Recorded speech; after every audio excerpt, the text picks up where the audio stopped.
question for you. Yes. What do you guys do about all the bikes? Well, no one should be riding them.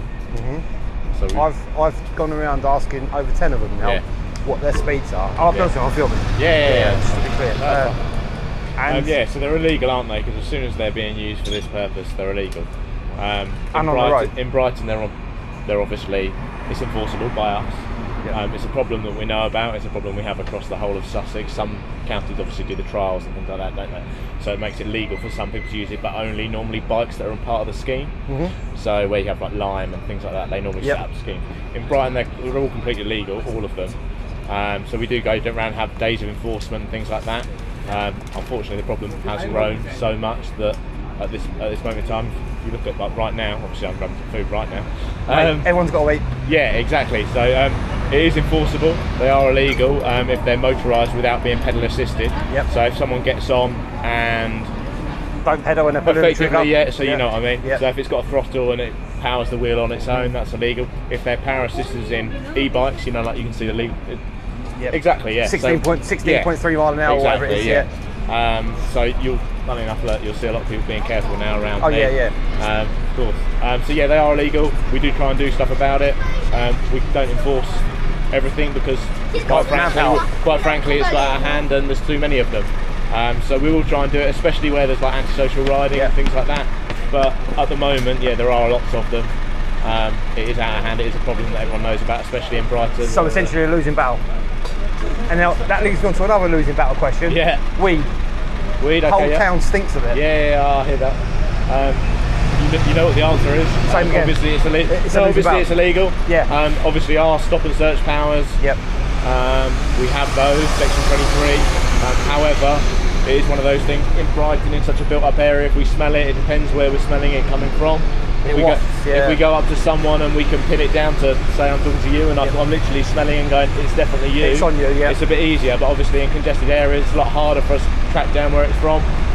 Again, we will try and enforce it where we can. I can't speak for everyone, but obviously people should. If it's blatantly obvious that someone stood there smoking cannabis, things like that, then we will.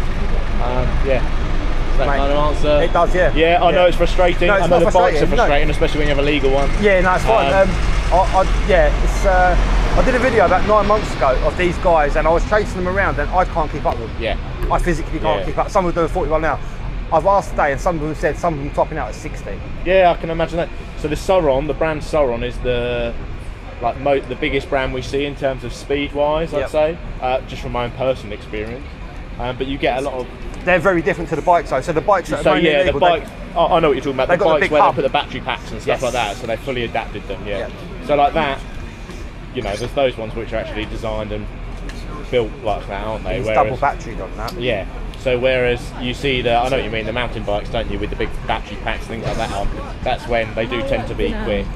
So yeah, at the moment the problem we have as well in terms of proportionality and risk is a lot of them fail to stop because as soon as they're obviously powered up, they're classed as MPVs in terms of legislation. I've got it. So the risk over reward of stopping them. Yeah. So for us, like I would love to stay here and say everyone's as pro as you in terms of wanting us to do things about it.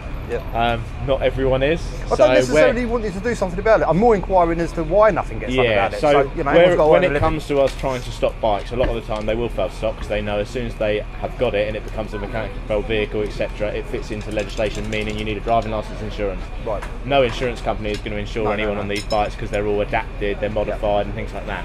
So you're never going to get insurance. So they all know they've got no licence and insurance to start with. That then means that they do fail to stop. When they fail to stop, we have to look at proportionality in terms of what we try and stop them for. Is it a high risk offence, and is that worth us pursuing someone with no helmet on in case they come off? Or, even worse, not necessarily they come off and hurt themselves. Somebody else. If they wipe out a child down the road, we have to look at, okay, what are we actually trying to stop them for? So it almost comes back to actually not being worth stopping them then? Not so much that, we should try and stop them. However, if they do fail to stop, the chances of people actually engaging with a pursuit is unlikely because in terms of threat harm risk, what we're looking at, document offences versus them wiping a child out or a pedestrian, actually in terms of how that looks as a police force and actually what we come down to as teams of like officers and individuals, we don't have the protections necessarily all the time, and actually, you know, is it proportionate to pursue these people just for the sake of no licence? Unless there's other things in play, like weapons, or we've seen them riding antisocially, wrong way up roads.